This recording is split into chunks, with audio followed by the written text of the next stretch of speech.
Bonjour à tous les amis de la francophonie. Je suis Plamena Yankovac Bulgari, professeure de français, et je vais vous raconter l'histoire de la langue française en Bulgarie. Elle commence après 1840, avant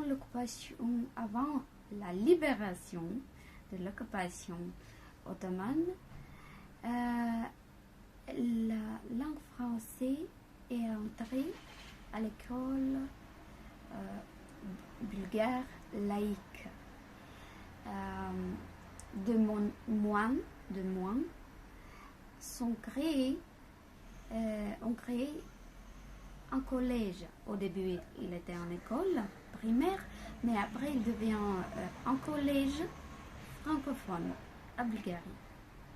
Comme ça, la culture francophone française commence à entraîner à Bulgarie. Il y a beaucoup des auteurs, écrivains, philosophes, poètes qui sont aussi francophones, comme Nikolai Liliev, comme Dimchur Debelanov, comme Peyu Yavorov, comme aussi le dernier moderne philosophe du Bulgarie qui est décédé en France, Tsvetan Todorov. Nous avons une riche culture avec la communication avec la France, oui. Mais aussi, notre écrivain écrire en français. Ils sont traduire en français, mais écrire aussi en français. Pourquoi je vous raconte ça? Je vais vous dire encore deux choses très importantes pour moi avec la ligne francophone. Ce sont le nom de Lubomir Gentchev, qui est le premier écrivain écrit en français. Il est bien connu comme un traducteur, mais il aussi écrit en français. Il est élève de cette école, ce collège francophone à Plovdiv, Saint-Augustine. Je commence à vous raconter tout ça au début parce que mon idée est comment enseigner la langue française plus facile. Comment on peut trouver des manières de développer la communication avec des élèves, sa culture aussi, son culture et ses savoirs. Quelle est l'idée? L'idée est une relation entre nos deux langues très loin, la langue bulgare et la langue française. Quelle est la relation? Dans le passé, dans la langue bulgare ancienne, il existe quelques lettres qui ne plus fait partie de la langue moderne, mais il garde sa fonction et son histoire, bien sûr. Je vais commencer avec les lettres qui, en Bulgarie, on nommé Ergulam, Ermalak, où le son est E. Les voilà. Voilà la grande et la petite lettre. Ils sont très proches de la lettre E.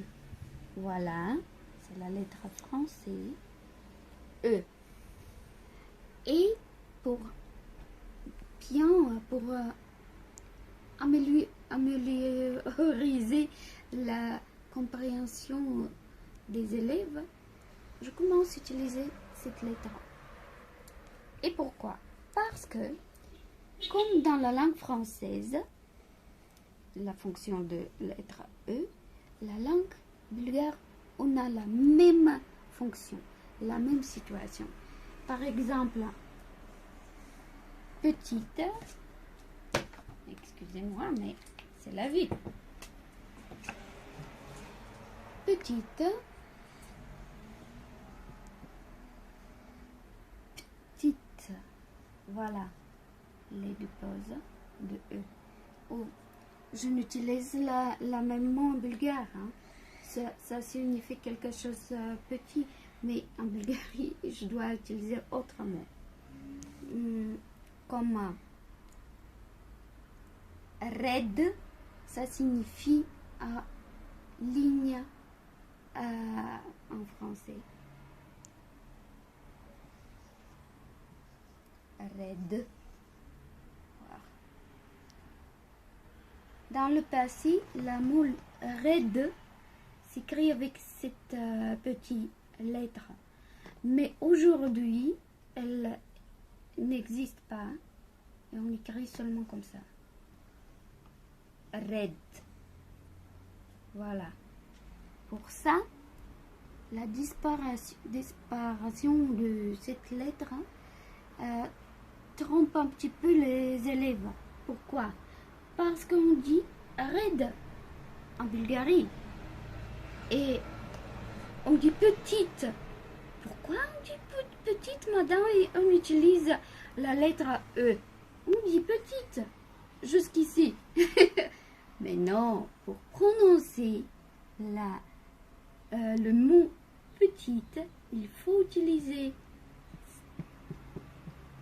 la lettre E, comme dans le passé, avec la langue bulgare, red.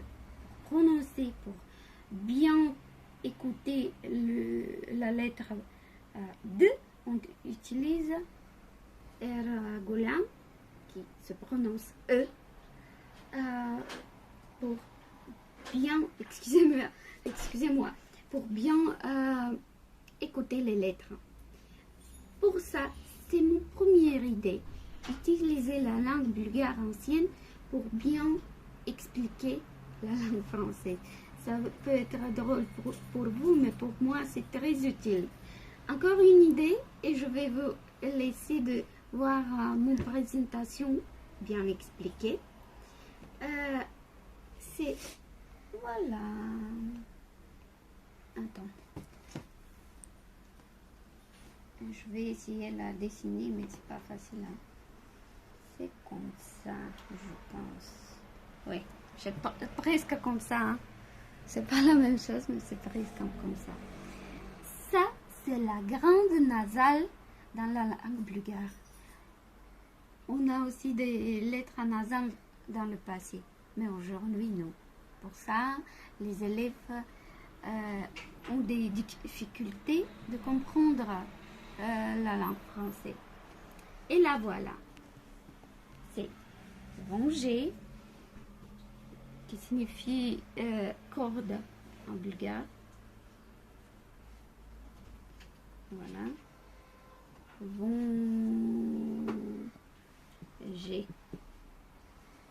Ça signifie une corde en bulgare. Vonger, mais dans le passé. Aujourd'hui, on n'utilise pas cette forme, on utilise celle-ci. Vonger. C'est plus facile de prononcer, hein. Vonger ou vonger. J'utilise cette lettre ici pour faire relation avec la ligne, avec la langue française et bien expliquer pourquoi dans le français il y a des mots qui se prononcent avec on, un, etc. Comme bien, comme bon, comme moment, etc. Oui. Cette lettre est égale de son dans le mot monde. Par exemple, pardonne-moi, c'est pas facile. C'est comme ça. Monde. On. Monde. Au aussi bon, très utilisé. Voilà. La voilà ici. Le son on. Le son on. Et